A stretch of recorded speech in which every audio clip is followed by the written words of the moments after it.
Enfin, notre grand format, et alors que l'Afrique du Sud est régulièrement touchée par les attaques de requins, ce sont des drones qui sont, vous le verrez désormais, utilisés pour protéger les surfeurs.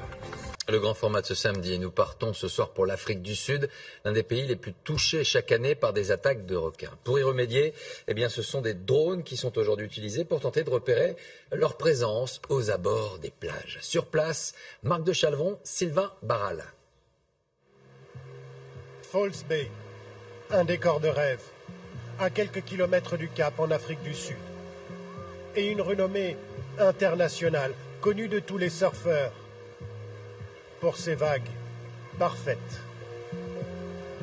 Les plages les plus courues du pays en été, mais aussi les plus dangereuses, car les requins rôdent dans les environs. Une menace permanente dans l'esprit de tous les surfeurs.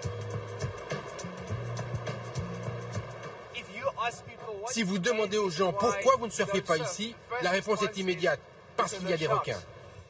Les eaux au large du Cap, l'une des plus fortes concentrations de requins au monde. Et à l'image de la Réunion, l'une des zones les plus touchées par les attaques de squales. Ici, tout le monde se souvient de ce 19 juillet 2015. Quand Mick Fanning est attaqué en pleine compétition, en direct à la télévision, le champion de surf s'en sortira indemne, mais choqué. Voilà la dernière parade trouvée par les Sud-Africains.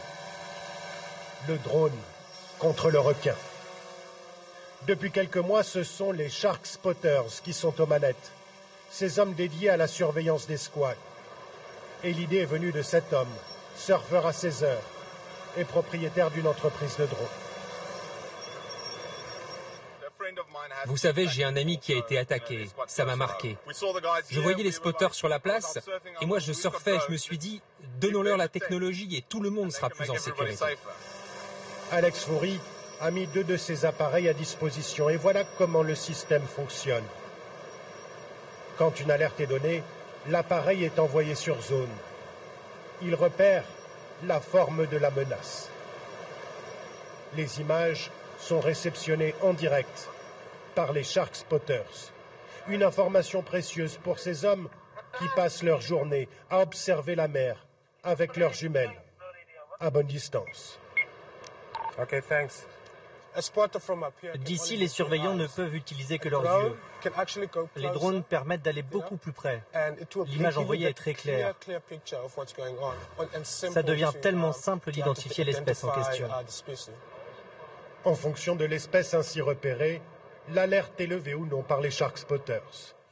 Pour l'instant, 2 plages sont concernées par cette surveillance par le drone. C'est ce moteur-là. Mais Alex Fourie voit déjà plus loin. Il compte bien étendre le système à toutes les plages du pays et l'améliorer. On travaille sur des moyens pour sauver des vies. On accrochera un outil au drone. Une fois envoyé, il pourrait lâcher une bouée de sauvetage à des personnes qui seraient dans un état critique. En améliorant la prévention et la sécurité des surfeurs, le drone peut-il permettre à l'homme et aux requins de cohabiter plus sereinement? L'expérience sud-africaine pourrait alors s'étendre aux autres plages prisées par les surfeurs, pourquoi pas dans le monde entier.